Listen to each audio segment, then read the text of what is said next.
চমকপ্রদ অনেক কথা বলেছেন। তিনি বলছেন যে তাকে তার যে মানে সেটাকে যদি অর্থ করে বা তার ভাবার্থ বলি, তাকে একরকম অবরুদ্ধ করে রাখা হয়েছে এই পুরোটা সময়, বা অদৃশ্য একটা কারাগারে তিনি ছিলেন। তার নামে অনেক কিছু হয়েছে যার কিছুই তিনি জানতেন না, বা অনেক কিছুই জানতেন না।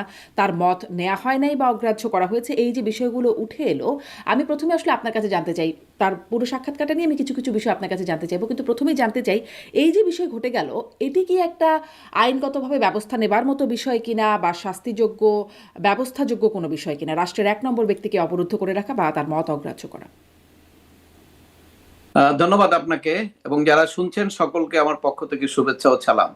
দেখুন, আমি যখন রাষ্ট্রপতির একটা আদেশ জারি করা হলো, জুলাই সনদ সংবিধান সংশোধন 2025 আদেশ, তখন থেকে কিন্তু আমি বলছিলাম যে রাষ্ট্রপতির এই আদেশের জারির ক্ষমতা নাই, তবে উনি রাবার স্ট্যাম্প রাষ্ট্রপতি এবং ওনার হয়তো নিজস্ব কোনো ক্ষমতা কারণে এই সমস্ত ওনাকে দিয়ে করানো হচ্ছে। এটা কিন্তু আমি আরো 1 মাস আগে এই কথাগুলো বলেছি।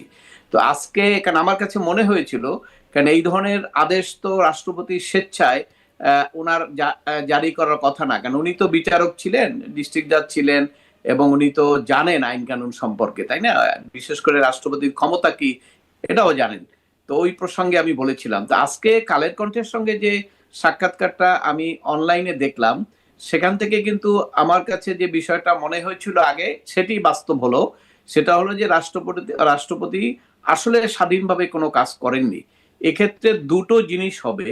একটি হলো, প্রথমত হলো রাষ্ট্রের সর্বোচ্চ পর্যায়ের যে পদ, যেটাকে কলঙ্কিত করা হয়েছে, এবং যারা এবং এই তাকে যে অবরুদ্ধ করে রাখা, স্বাধীনভাবে কাজ করতে না দেওয়া, তার কাছ থেকে নামে বেনামে তার সবকিছু করা, যারা করেছেন তারা, নাম না বলি আমি বলবো, সে যত উপরের পদই থেকে থাকুক না কেন, প্রত্যেকটা লোকের কিন্তু রাষ্ট্রদ্রোহীর অভিযোগে তাদের মধ্যে ব্যবস্থার সুযোগ সৃষ্টি হবে ভবিষ্যতে, আজকে হোক আর কালকে হোক, এটা অবধারিত। কারণ হলে আপনি জানেন, একটা রাষ্ট্রের প্রধান যিনি, তার সঙ্গে যদি এই ধরনের মেকানিজম করা যায়, তাহলে তো আর দেশ থাকে না। আপনি জানেন যে এই রাষ্ট্রপতিকে অপসারণের জন্য যখন বিভিন্নভাবে চক্রান্ত হয়েছিল এবং বিভিন্নভাবে আন্দোলন শুরু হয়েছিল, তখন কিন্তু বিএনপির মতো রাজনৈতিক দল সরাসরি বলেছিল যে রাষ্ট্রপতিকে পদত্যাগ করলে সেখানে সাংবিধানিক সংকট সৃষ্টি হবে, যেটা আমিও কিন্তু ওই ব্যাখ্যায় দিয়েছিলাম। এরপরে বিএনপি সেই ব্যাখ্যা দিয়েছে এবং সেটি থাকার কারণে পরবর্তীকালে যারা রাষ্ট্রে পরিচালনা করেছেন তারা তখন একটা টেকনিক বের করলেন যে কিভাবে রাষ্ট্রপতিও থাকবে, সাংবিধানিক পদ্ধতিও থাকবে, কিন্তু তার কাছ থেকে যে কোনো ভাবে হোক তারা যেটা চান সেগুলো করে নেওয়া। এখন কিন্তু একটা বড় ধরনের লিগ্যাল কনসিকুয়েন্স হবে এখানে, অন্য একটা। সেটা হলো, ধরেন এই যে অর্ডিন্যান্স গুলো জারি করা হয়েছে, সেখানে কিন্তু ওখানে আইনে বলা আছে যে রাষ্ট্রপতির নিজের স্যাটিসফ্যাকশন লাগবে, তাই না?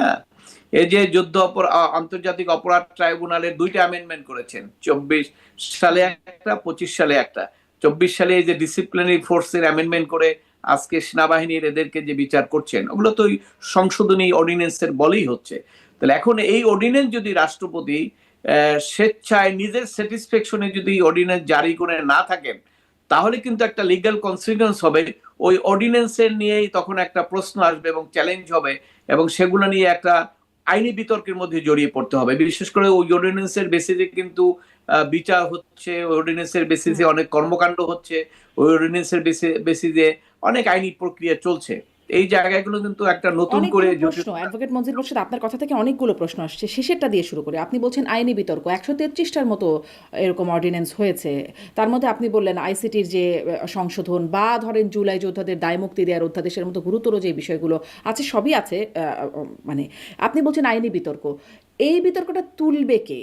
মানে এটি তো একরকম স্পষ্ট হলো যে তিনি অবরুদ্ধ ছিলেন, তার কথায় স্পষ্ট হলো যে তার মতকে অগ্রাহ্য করা হয়েছে, বা আপনি যেটি বলছিলেন স্বাধীনভাবে মত দিতে তিনি পারেন নাই, সেই যে জায়গাগুলো স্পষ্ট হলো, তাহলে এই বিতর্কগুলো এখন তুলবে কে? বা আপনি যেই বলছেন আইনি কনসিকুয়েন্স আছে, কনসিকুয়েন্সটা কি হবে? দেখুন, বিতর্ক তুলবে কে, এই প্রশ্ন তো আর করার দরকার হয় না, কারণ আপনি তো বিতর্ক তো আমরা এখানে করছি অলরেডি। একটু আগে আপনার আর একটা চ্যানেলে আমি গিয়েছিলাম, সেখানে তো একই প্রশ্ন। এবং এটা আপনার দেখবেন যে কালকে সারাদিন ব্যাপী এবং আজকেও আলোচনা শুরু হয়ে গেছে এবং এই বিতর্ক চলছে, এটা কেউ তুলতে হয় না। আচ্ছা, তাহলে কি কতগুলো এই জিনিস আছে। অর্ডিন্যান্সগুলো বাতিল হয়ে যেতে পারে? না, তা আমি বলছি না, আমি বলছি যে বিতর্ক সৃষ্টি হয়েছে। এখন এই ক্ষেত্রে যে বিষয়টা আসবে সেটা কিন্তু এই সব অর্ডিন্যান্স যে এই যারা এখন প্লেস হবে, তো সব অর্ডিন্যান্সই যে অপ্রয়োজনীয় বা এই ধরনের বিতর্কের মধ্যে ব্যাপার তা না। কারণ অর্ডিন্যান্স করার যে অর্ডিন্যান্স মেকিং পাওয়ার আর্টিকেল 93 তে যে দেওয়া আছে, সেখানে সুনির্দিষ্টভাবে বলা আছে যে প্রয়োজনে, বিশেষ প্রয়োজনে এবং রাষ্ট্রপতি যদি স্যাটিসফাইড হন, দুটো শব্দ কিন্তু। অর্থাৎ এখন যে অর্ডিন্যান্স গুলো করা হয়েছে সেখানে প্রয়োজন এবং স্যাটিসফ্যাকশন। এখন স্যাটিসফ্যাকশনটা উনি কিন্তু সবকিছু যে উনি স্যাটিসফাইড না হয়ে করেছেন তা কিন্তু না।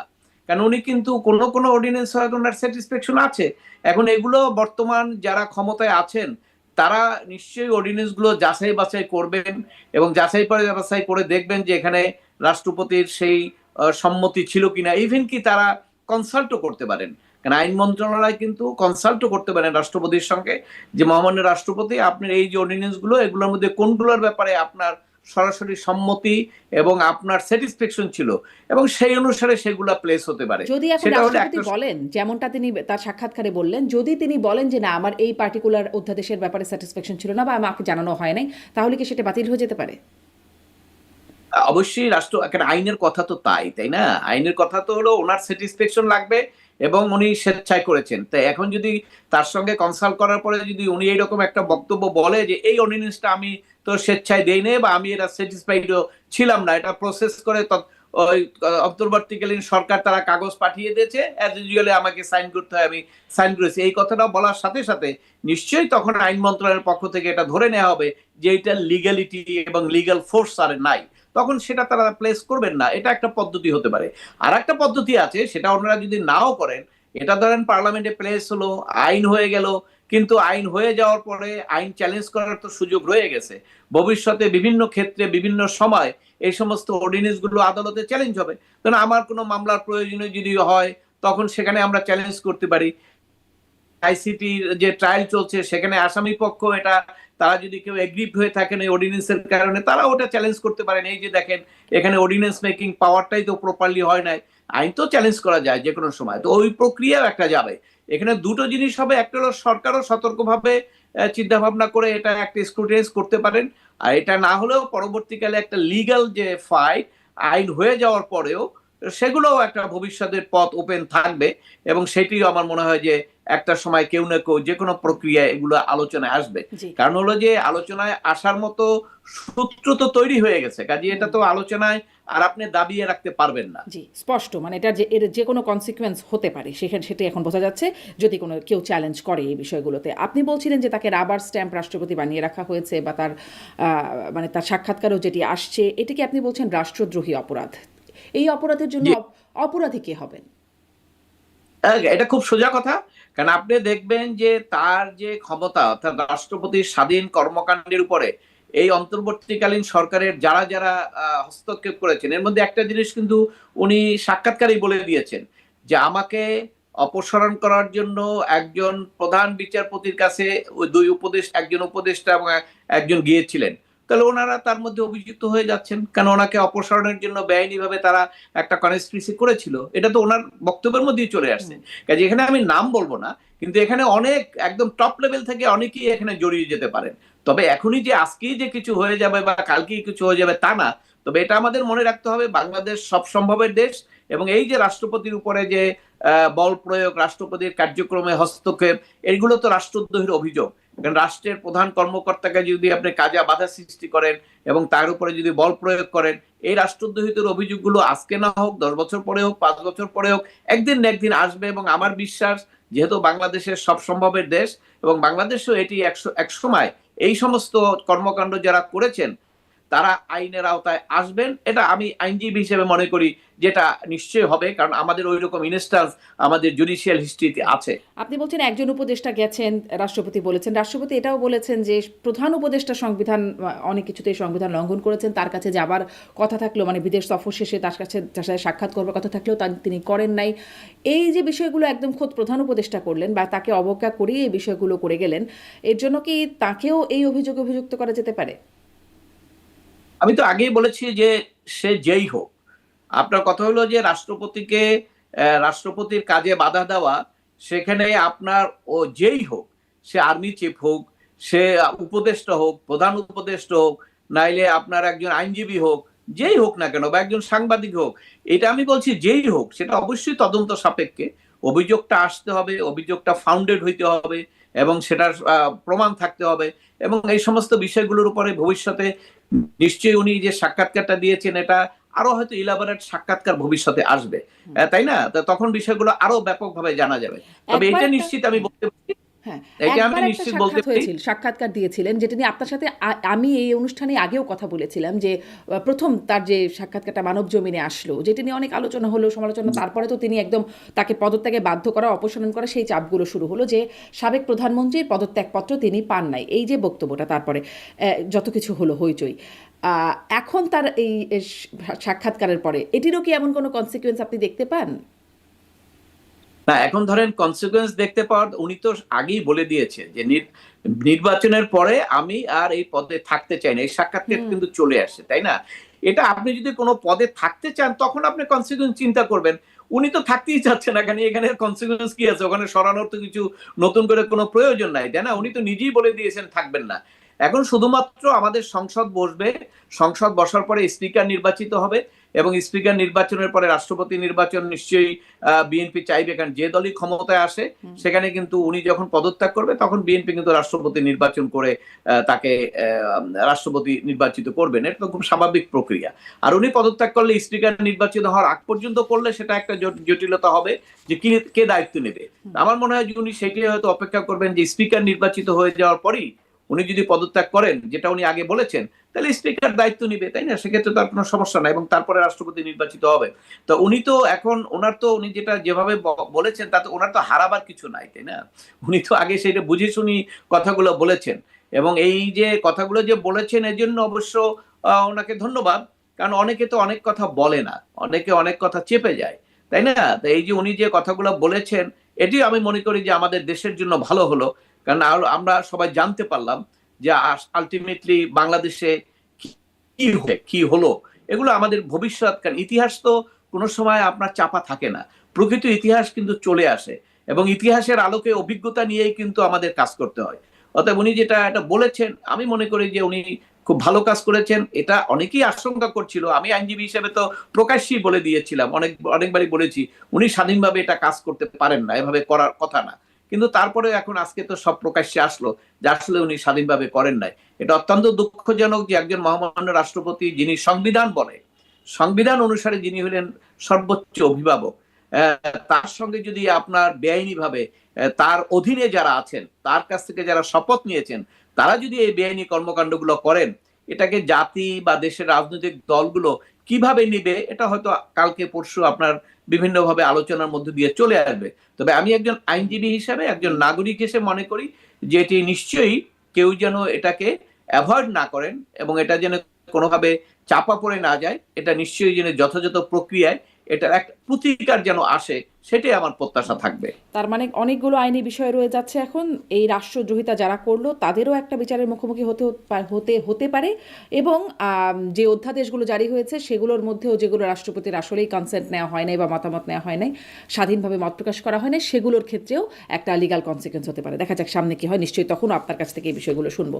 আরও দু একটি বিষয় আছে আলোচনার জন্য। আন্তর্জাতিক অপরাধ ট্রাইব্যুনালের চিফ প্রসিকিউটরের পদ থেকে তাজুল ইসলামকে সরিয়ে দেওয়া হয়েছে। আমি আসলে এই প্রশ্নটা করতে চাই যে তাকে নিয়োগ দেওয়ার সময় একটা সমালোচনা ছিল যে তিনি আসামি পক্ষের আইনজীবী ছিলেন আগে, তিনি এখন চিফ প্রসিকিউটর হিসেবে মানে নিয়োগপ্রাপ্ত হয়েছিলেন, তাকে সেই নিয়োগটি দেওয়াই হলো কেন? আর এখন এসে মানে সেই নিয়োগ দেওয়ার পেছনে যৌক্তিকতা কি ছিল, আর এখন সরিয়ে দেওয়ার পেছনে এই যৌক্তিকতা কি? দেখুন, নিয়োগ দেওয়াকালীন সময় তো তখন যারা ক্ষমতায় ছিলেন, সেখানে আপনার ধরেন জামাতে ইসলামের তো একটা বড় ভূমিকা ছিল, তাই না? বিভিন্ন পদে তারা নিয়োগ দিয়েছেন, এবং আপনি জানেন এটা বিএনপি পরবর্তীকালে বিভিন্ন সমালোচনা করেছে। এটা দুই দলের মধ্যে একটা টানাপোড়েন চলছিল, কারা কারা কোন পদ দখল করেছেন। তো এখানে তারা যেহেতু যুদ্ধ অপরাধের আন্তর্জাতিক অপরাধ ট্রাইব্যুনালের যে বিচারটা, সবচেয়ে ক্ষতিগ্রস্ত দল হলো জামাত, কারণ জামাতের কয়েকজনের ফাঁসি কার্যকরী হয়েছে, এবং তারা একটা ভোকাল ছিল, এবং ওই সাজার কারণে তাদের অনেকেরই কিন্তু মৃত্যুদণ্ড হয়ে গেছে, তারা আর জীবিত নাই।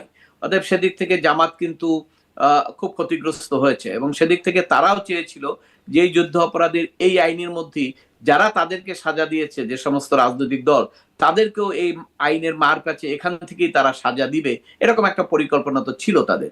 এবং সেই কারণে হয়তো ওই পদে নিয়োগের ক্ষেত্রে যাকে নিয়োগ দেওয়া হয়েছিল তার অবশ্য বিএনপি তখন আপত্তি করেন নাই, কারণ হলো যে ওনারও তো যোগ্যতা আছে, কারণ উনি ট্রাইব্যুনাল সম্পর্কে ভালো মামলা করছেন। যদিও যারা অভিযুক্ত, যাদের সাজা হয়েছে, তাদের একটা পয়েন্ট রয়ে গেছে, সেটা তারা সবসময় বলে আসছে, এখনো বলে আসছে, যে যিনি প্রসিকিউটর উনি তো এই যুদ্ধাপরাধীর এখানে আসামিদের পক্ষের আইনজীবী ছিলেন, এবং সেই কারণে ওনার উপরে বলা হচ্ছে যে সেই কারণে প্রতিহিংসা পরায়ণ হয়ে এই আমাদেরকে শাস্তি দেওয়া হচ্ছে। এটা কিন্তু একটা রাজনৈতিক বক্তব্য ওনারা দিয়ে আসছেন সাজা হওয়ার পর থেকে, প্রথম থেকে, যেটা একটা ফেয়ার ট্রায়াল না।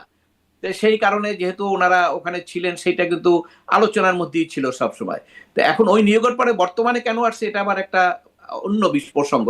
কারণ আপনি জানেন বিশ্বব্যাপী এটা একটা আপনার আছে সিস্টেম, রাজনৈতিক দলগুলো যখন ক্ষমতায় আসে তখন কি পয়েন্টগুলো, অনেক অনেক পয়েন্টগুলো আছে যেখানে তাদের নিয়োগগুলো তারা তাদের রাজনৈতিক দলের সমর্থক লোকজন দিয়ে দেওয়া হয়।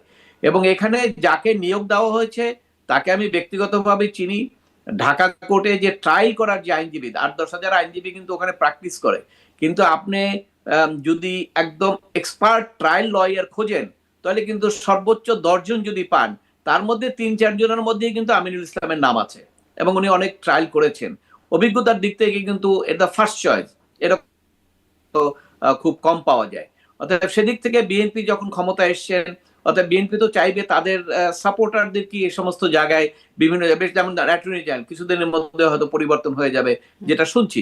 এই সমস্ত জায়গায় পরিবর্তন হয়, এটা একটা আপনার বলতে পারেন এটা একটা কাস্টম, সব দলই করে এটা সবসময়। সেই হিসাবেই এখানে ওনারা যেহেতু এসছেন ক্ষমতায়, ওনারা এখানে ট্রাইব্যুনালে এই প্রসিকিউটরকে চেঞ্জ করেছেন। হয়তো অন্য যে নিয়োগ, সেটা হয়তো প্রসিকিউটরের চয়েসে বা সরকারের ইচ্ছায় আরো হয়তো এখানে যারা আছেন সেখানে হয়তো চেঞ্জ হতে পারে।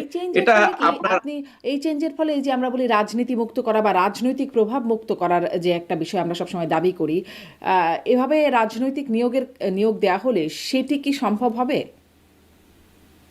না, কারণ হলো রাষ্ট্র যারা পরিচালনা করবে তাদেরকে তো আপনার রাষ্ট্র পরিচালনার দায়িত্ব যখন দিয়েছেন, তারা যদি তাদের লোক দিয়ে পরিচালনা না করে, তাহলে তো তাকে আপনি দায়িত্ব বলতে পারবেন না যে তুমি ব্যর্থ হয়েছো কি সফল হয়েছো, তাই না? সে তো আমি করি নাই।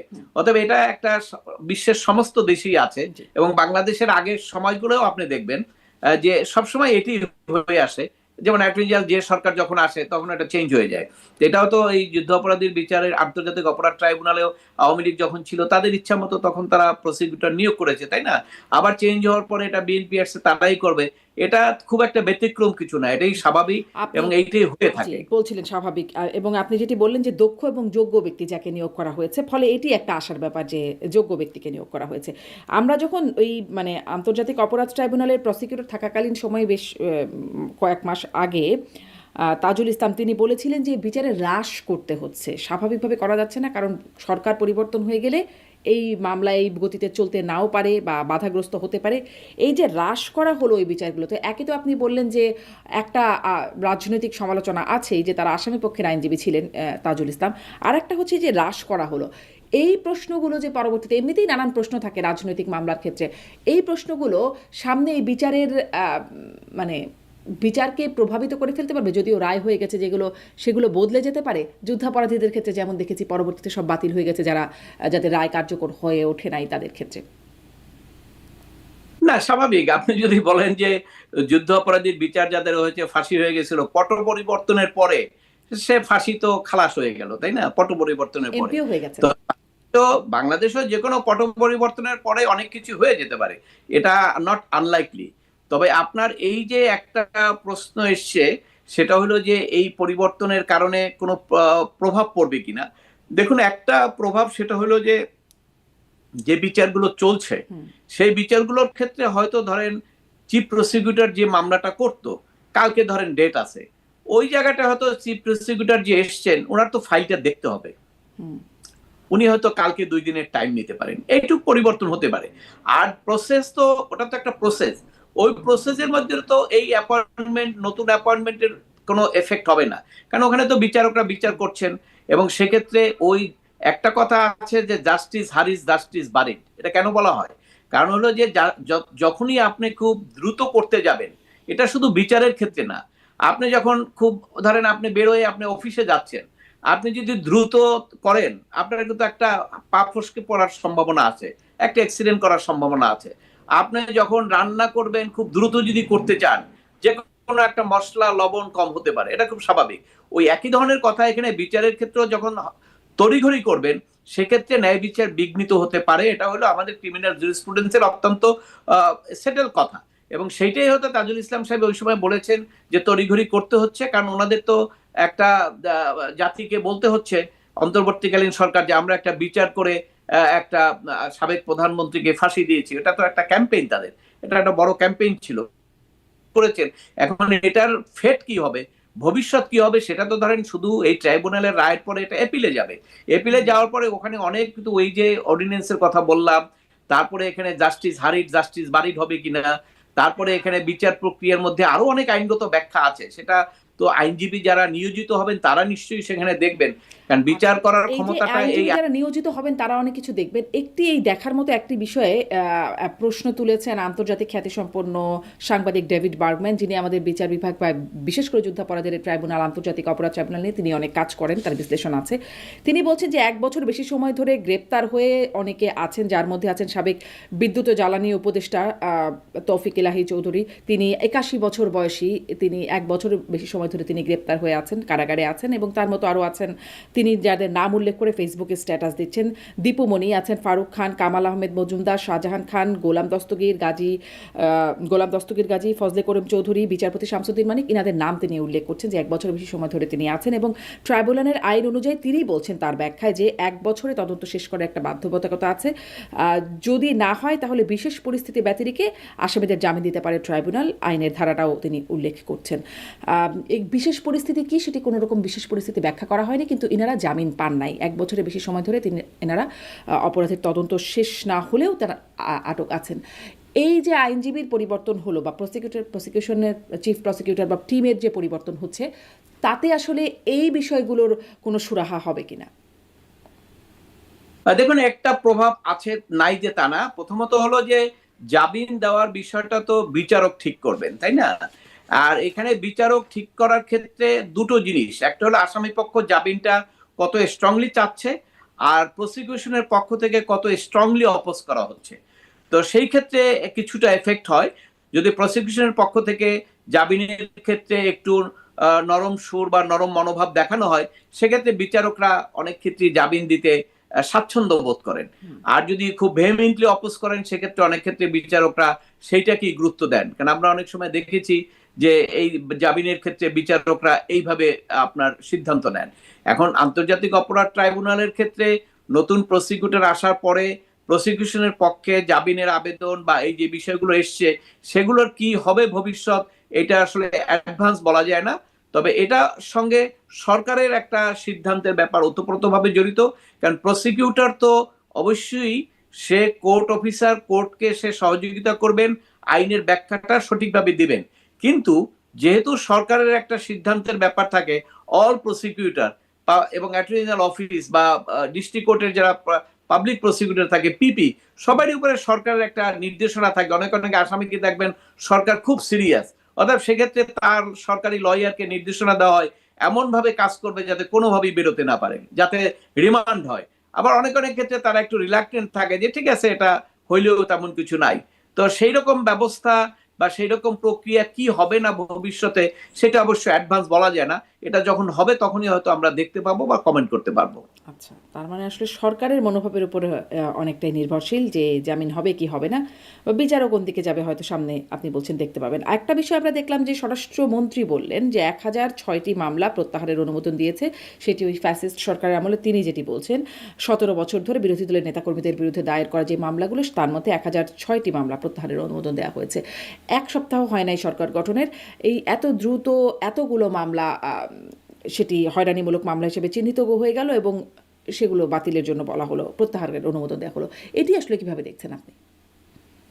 দেখুন, রাজনৈতিক মামলা তো এটা হয়রানিমূলক, এটা খুব স্বাভাবিক, এটা বলে আসা হয়েছে এবং 15-16 বছরে তো অনেক মামলা হয়েছে। এর আগে কিন্তু অন্তর্বর্তীকালীন সরকারও সম্ভবত আমার যতটুকু মনে পড়ে 12 হবে মামলা হয়তো প্রত্যাহার করেছিল এবং এই পরবর্তী এইগুলোর ব্যাপারে হয়তো কিছুটা ইনভলভমেন্ট বা অফেন্সের ক্যারেক্টার দেখে হয়তো তারা করেন নাই, কিন্তু বিএনপি সরকার ক্ষমতায় আসার পরে তারা হয়তো দেখেছেন এটা পুরোপুরি রাজনৈতিক, এই কারণে তারা করেছেন।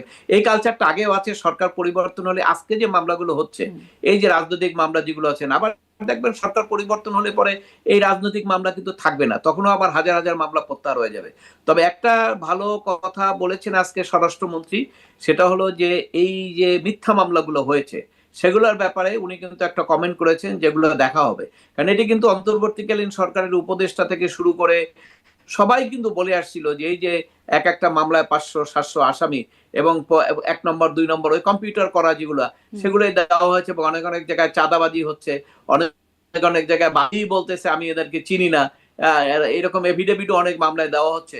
কিন্তু যে কোনো প্রক্রিয়ার কারণে হোক, তারা কিন্তু ওই নাম থাকার কারণে এর মধ্যে যে আপনি অপরাধের বিষয় পারে 10 জন 20 জন 50 জন 100 জন, কিন্তু হাজার হাজার লক্ষ লক্ষ মানুষ তো জেলখানায় আছে, তাই না?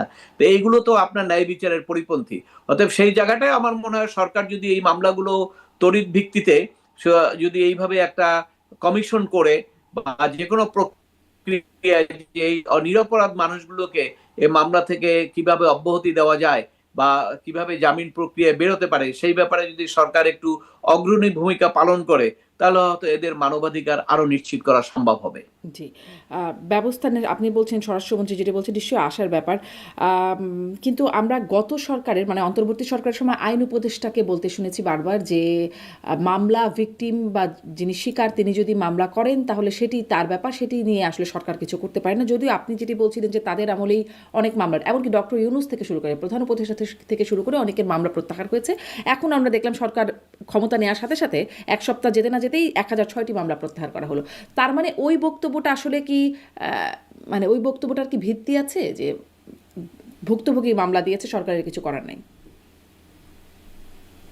না, দেখুন, যেহেতু একটা চাপ আছে এবং সবাই বিশেষ করে সংশ্লিষ্ট আইনজীবী থেকে করে সামাজিক যোগাযোগ মাধ্যম আপনাদের মিডিয়া সব জায়গায় এই জিনিসগুলা খুব স্পষ্টভাবে চলে এসছে যে মিথ্যা মামলায় আটক, তখন তাদের একটা মানে ডিফেন্সের জন্য যে তারা যে ভালো লোক সেটা দেখানোর জন্য তারা বলেছে যে হ্যাঁ মামলা তো মিথ্যা হয়েছে কিন্তু বাদী করছে, আমরা কি করব। কিন্তু বাদী করলেও সেখানে তাদের করার ছিল এবং তাদের যে করার ছিল না তা না, সেটা তারা করতে পারতেন, কিন্তু তারা তো সেটা এনজয় করেছে। এবং আপনি জানেন যে এই তাদের ওই বক্তব্যটা আইন উপদেষ্টার বক্তব্যটা সঠিক না এই কারণে, কারণ আপনি জানেন যে যখন একজন ইয়েতে গাজীপুরে সম্ভবত একজনকে গ্রেপ্তার করা হলো এবং উনি কিন্তু সেইটা কমেন্ট করলেন ফেসবুকে যে সে ন্যায় বিচার পাবে শীঘ্রই এবং সাথে সাথে তাকে হলো, কিন্তু সেখানে কিন্তু চাঁদাবাজির একটা মামলা ছিল, তাই না? তো এইরকম সেখানে কিন্তু ওনাদের কমেন্টের পরে সাথে সাথে ওই বাতাস তো বোঝা যায় যে সরকার কি চায়, তখন বিচারকরাও ওই তাড়াতাড়ি বসে তাড়াতাড়ি জামিন দিয়ে করুন, চেক অ্যান্ড ব্যালেন্স করেন। কারণ এখানে আপনার ওই যে মব ভায়োলেন্সের একটা সূত্র তো থাকেই, কারণ আপনি যদি সাথে সাথে জামিন না দেন তাহলে ওখানে কোর্টেই তো থ্রেট দেওয়া হচ্ছে, জ্বালিয়ে দেবে পুড়িয়ে দেবে, এবং এগুলো তো দিচ্ছে, তারা দিয়েছে আগে, তাই না? তো সেই কারণে ওই সমস্ত ভয়ভীতির কারণে ওই জিনিসগুলো হয়েছে। কিন্তু তারা যে বলেছেন যে তাদের কিছু করার ছিল না, এটা ঠিক না, কারণ তারা তো একটা কমিশন গঠন করতে পারতেন এবং তারা কিন্তু প্রত্যেকটা ক্ষেত্রেই এই মামলাগুলো বিশ্লেষণ করতে পারতেন। স্বরাষ্ট্র মন্ত্রণালয় বসে বিশ্লেষণ করলে এটাও এফআইআর দেখলেই বোঝা যায় যে আসলে কারা এখানে দোষী কারা দোষী না, তাই না? সেই রকম সুযোগ ছিল কিন্তু তারা কিন্তু সেটা করেন নাই, বরঞ্চ তারা রেজাল্ট এনজয় করেছেন। অর্থাৎ তাদের বিপক্ষে যারা যে সরকারকে তারা অপসারণ করেছেন তাদেরকে তারা অ্যানিমি মনে করেছেন এবং তাদের সাপোর্টার করেছেন, এবং সেই কারণে তারা যদি জেলখানায় থাকে, বন্দী থাকে, তাদের মানবাধিকার লঙ্ঘন হয়, তা সেটা তারা এনজয় করেছেন এবং সেই কারণেই তারা কিছু করেন নাই। এবং তারা বরঞ্চ এইভাবেও একটা প্রত্যক্ষ পরোক্ষভাবে এমন একটা সিস্টেম প্রচলিত করা হয়েছিল যে বিচারকরা 5ই আগস্টের মামলা ও শুনবেন না, এটা হাইকোর্টে আমি আগেও বলেছি, আমি নিজেই এক মামলায় গিয়েছিলাম, 5ই আগস্টের গণনা আমি শুনবো না। কিন্তু এই কথাগুলো কিন্তু এমনিতে আসে নাই, এটা উপর লেভেল থেকে মেসেজ ছিল এবং সেই মেসেজ থাকার কারণেই কিন্তু হয়েছিল। কারণ উনি যদি শুনতেন, শুনলেই জামিন দিতে হতো এবং জামিন দিলে ওনার উপরে যে আবার পরের দিন আক্রমণ হতো না, এটি তো নিশ্চিত করে কেউ বলতে পারে না। এই জন্য ওনারা অ্যাভয়েড করেছেন। ওই ক্ষেত্রে আমি বিচারকদেরও দোষ দেই না, কারণ তারাও তো একটা আনঅ্যাভয়েডেবল সার্কামস্টেন্সের মধ্যে ছিল। এই যে মব ভায়োলেন্স তৈরি করে টোটাল বিচার বিভাগকে যে আপনি ভয়ভীতির মধ্যে ঢুকিয়ে দিয়েছেন, যার কারণে কিন্তু তারা স্বাধীনভাবে এখনো বিচার করতে পারছে না।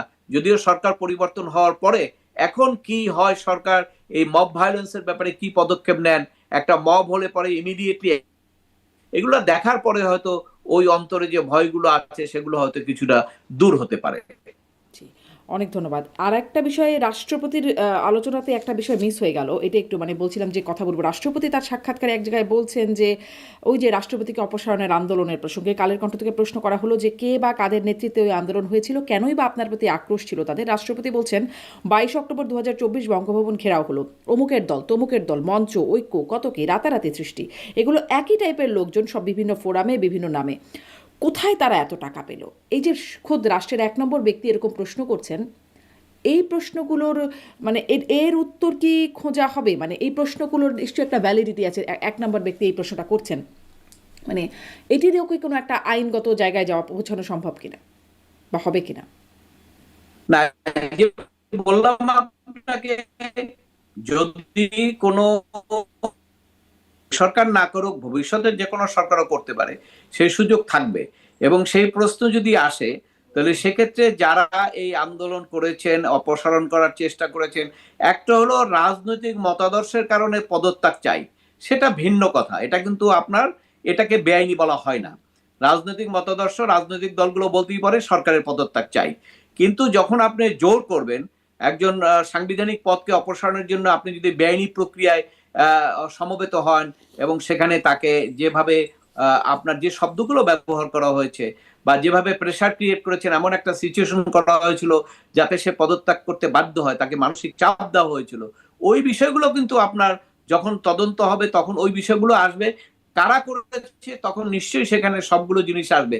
তবে ওই সময় কিন্তু বিএনপির পক্ষ থেকে কিন্তু তারা স্পষ্ট বলেছেন যে এটি অসাংবিধানিক হবে, কারণ সাংবিধানিক শূন্যতা সৃষ্টি করা ঠিক হবে না। এবং তারা যথার্থই বলেছিলেন, কারণ এই সাংবিধানিক শূন্যতা হলে তখন এইটি নিয়ে কিন্তু ভবিষ্যৎ এই যে আজকে নির্বাচন থেকে বলেন সবকিছুই কিন্তু মধ্যে পড়ে যেত।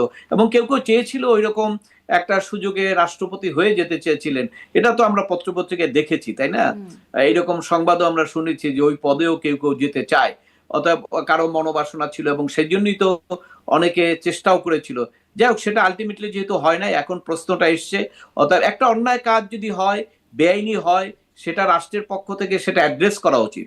যদি অ্যাড্রেস না করে, তাহলে বেআইনি কাজ, অন্যায় কাজ ভবিষ্যতে আরো রিপিটেড হবে। জি, ওই যে বিএনপি তখন আসলে এটাকে এই চক্রান্ত রুখে দিয়েছে বা প্রতিবাদ করেছে, তাদেরকে সমর্থন দেয় নাই, এবং তারপরে রাষ্ট্রপতি বললেন যে 3 বাহিনীর প্রধান তারাও বেশ শক্তভাবে তাকে সমর্থন দিয়েছেন। এখন আর একটা জায়গায় এই মানে বাহিনীগুলোতেও বেশ রদবদল হচ্ছে। আমি সেনাবাহিনীর কথা একটু আলোচনা প্রথমে আনি, যে ডিজিএফআই এর প্রধান থেকে শুরু করে বেশ কিছু পদে রদবদল হলো। এটি আসলে আপনি নিজেও একজন সাবেক সেনা কর্মকর্তা, আপনি আসলে এই রদবদলকেও কীভাবে দেখছেন? এটিও কি ওরকমই যে বিচার বিভাগে আপনি যেমন বলছিলেন সরকার বদলের সাথে সাথে কিছু রদবদল, এই রদবদলগুলোকেও কি সেভাবেই ব্যাখ্যা করবেন, নাকি এর ভিন্ন মাত্রা আছে? না, আমি সাবেক সেনা কর্মকর্তা না। আমি সাবেক সেনা কর্মকর্তা না, আমি কখনো সেনাবাহিনীতে ছিলাম না। তাই? আচ্ছা, ভুল। এটা হলো আপনার, এটা এটা একটা regular work, regular routine work. কারণ হলো আপনি জানেন সরকার পরিবর্তন হওয়ার পরে সরকারের তো পলিসি আছে না, সরকারের পলিসিগুলো কার্যকরী করার জন্য সরকার তার সিলেক্টিভ লোকই তো অ্যাপয়েন্ট করবে। এদের সচিব 3 জন আজকে বদলি হয়ে গেল, তাই না? এই সমস্ত সেট আপগুলোই আস্তে আস্তে চেঞ্জ হবে, ভাইস চ্যান্সেলর চেঞ্জ হবে। এগুলো একটা রুটিন ওয়ার্কই বলতে পারেন, এবং এটা অ্যাজ ইউজুয়াল, এটার মধ্যে কোনো ব্যতিক্রম কিছু নাই। এটা যখন সরকার পরিবর্তন হয় সেই সরকার এসে করে। ইভেন কি আমরা তত্ত্বাবধায়ক সরকার যখন এসেছিল তাদেরকেও আমরা দেখেছি যে এই সমস্ত পরিবর্তনগুলো তারা করেছে। কারণ যারা সিটে থাকবে, যারা রাষ্ট্র পরিচালনা করবে, তাদের চয়েস অনুসারে, তাদের সেট আপ অনুসারে তারা কাজটা করবে, অন্যের সেট আপে তো তারা কাজ করবে না। কাজে এই স্বাভাবিক কর্মকাণ্ড, এটাকে আমি মনে করি।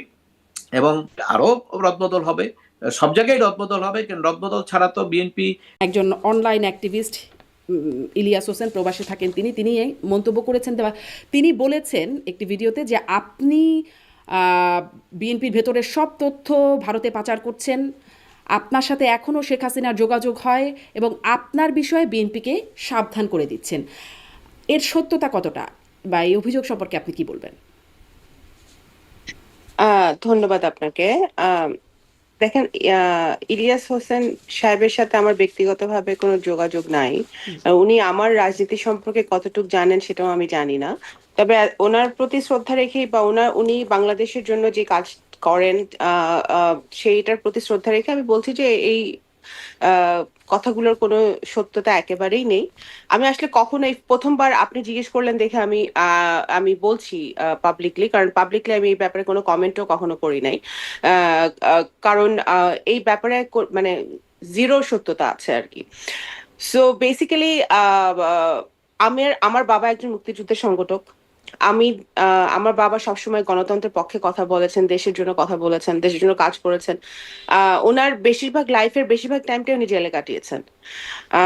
তো ওনার সন্তান হিসেবে আমি দলের জন্য কাজ করছি, আহ দেশের জন্য কাজ করার চেষ্টা করছি, আমার এলাকার মানুষের জন্য কাজ করার চেষ্টা করছি। হ্যাঁ, যেহেতু আমি আন্তর্জাতিক বিষয়ক কমিটির সদস্য বিএনপির, আমি সব আহ, দেশের প্রতিনিধিদের সাথেই আমার যোগাযোগ হয়, সেটা 100% বিএনপির পক্ষ থেকে, বিএনপি প্রতিনিধি হিসেবে, এর বাইরে কিছুই না। শেখ হাসিনার সাথে আমার কখনো, যখন শেখ হাসিনা পালিয়ে যাওয়ার আগে, যখন এতদিন 15 বছর ছিল, তখনও আমার সাথে শেখ হাসিনার কোনো যোগাযোগ ছিল না, এখনো যোগাযোগ থাকার কোনো প্রশ্নই উঠে না। আমি খুবই সততার সাথে কাজ করি। আমি পলিটিক্স হয়তো অত ভালো বুঝি না, কিন্তু সততার সাথে কাজ করার চেষ্টা করি। এবং এই নিউজের কোনো ভিত্তি নাই। কেন আমার মনোযোগ করেন সব সেই বিষয়ে আপনার কোনো ধারণা আছে? আমি বলতে পারবো না। আমি মনে আচ্ছা। করি হয়তো ওনাকে কেউ কোনো ভুল তথ্য দিয়েছেন অন্য কোনো কোয়ার্টার থেকে, বা এটা আমি বলতে পারবো না সেটা উনি কেন বলেছেন। আমি আসলে এটা কোয়েরি করারও কোনো প্রয়োজন বোধ করিনি, কারণ এটার কোনো সত্যতা নাই। আচ্ছা। এবং আমি যারা দলে আমাকে দু একজন চেনে বা যাদের সাথে আমি কাজ করি, তারা ভালো মতোই জানেন যে আমি খুবই, যতটুকু আমাকে কাজ, আমার যে দায়িত্ব, সেই দায়িত্বটা আমি 100% করার চেষ্টা করি। এবং তার বাইরে গিয়েও আমি অনেক মানে অনেকের জন্য কাজ করি, যেটা একেবারেই আমার নিজস্ব বিবেক থেকে আমি করি। সুতরাং আহ, এই খবরের কোনো সত্যতা নাই। সব দেশের সাথেই আমাদের যোগাযোগ হয়, আছে, আমার যোগাযোগ আছে। এবং এটা 100% পিওরলি বিএনপির পক্ষ থেকে আমার যতটুকু দায়িত্ব, সেই একদম দায়িত্বটা স্পষ্ট আমি পালন শোনা হবে। করি। তার মানে মানে এই আন্তর্জাতিক সম্পর্কের বিষয়ে বা আপনার যে যোগাযোগের বিষয় সেটি নিয়ে একটু পরে আসি। তার আগে যেটি নিয়ে এখন সবচেয়ে আলোচিত জায়গা, যে বেগম খালেদা জিয়া 18 বার আবেদন করেছেন বিগত আওয়ামী লীগ সরকারের সময় তার পরিবারের পক্ষ থেকে তাকে বিদেশে চিকিৎসা পাঠানোর জন্য, কিন্তু সেটি আবেদনে সাড়া দেয়নি বা তাকে পাঠানো যায়নি। এখন এসে তিনি মহাসমরে দেশের বাইরে গেলেন, সেখানে তার পুত্র তারেক রহমানও আছেন, ভারপ্রাপ্ত মহাসচিব, ভারপ্রাপ্ত চেয়ারপারসন বিএনপির তিনি আছেন। এবং যে বাস্তবতা যেটি দেখা যাচ্ছে, 5ই আগস্টের পর শেখ হাসিনা সরকার উৎখাতের পর শেখ পরিবারেরও কেউ নেই, শেখ পরিবারের কেউ নেই, জিয়া পরিবারের কেউ নেই। বাংলাদেশের রাজনীতির ইতিহাস ঘাটলে এই দুই পরিবার খুব গুরুত্বপূর্ণ সবসময় ভূমিকা পালন করেন। এবং ক্ষমতায় আছেন ডক্টর ইউনূস, যাকে আসলে সেই 11 সময় এই -2-তে কলকাঠি নাড়ার পেছনে একজন কুশীলব হিসেবে অনেকেই অভিযোগ করেন।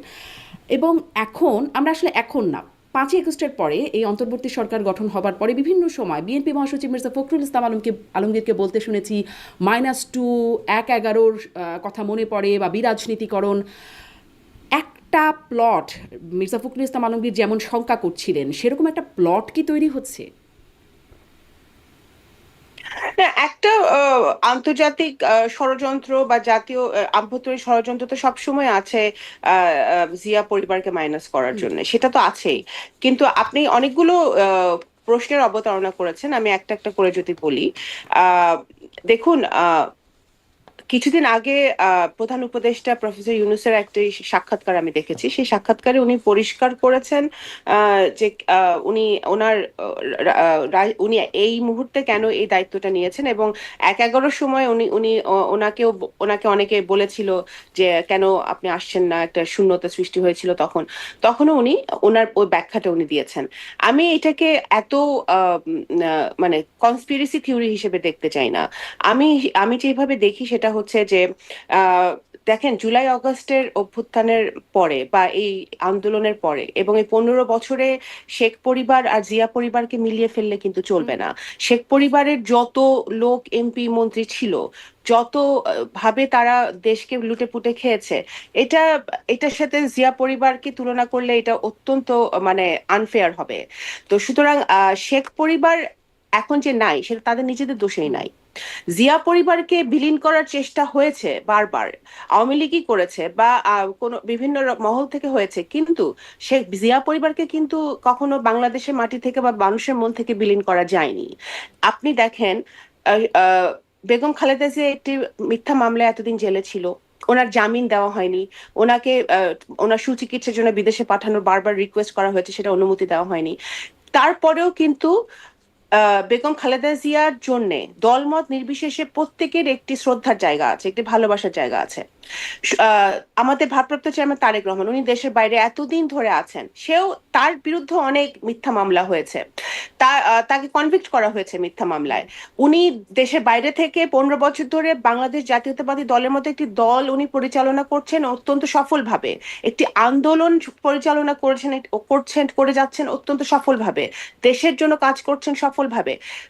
ওনার ওনার যিনি ওনাকে ওনার বক্তব্য আপনার মিডিয়াতে আসতে দেওয়া হয় নাই এতদিন, কোনোভাবেই ওনাকে সব রকম ভাবে ওনাকে হেনস্থা করা হয়েছে, তারপরেও কিন্তু মানুষ কিন্তু ওনার কথা মনে রেখেছে, ওনাকে ভালোবেসেছে এবং ভালোবেসে যাচ্ছে।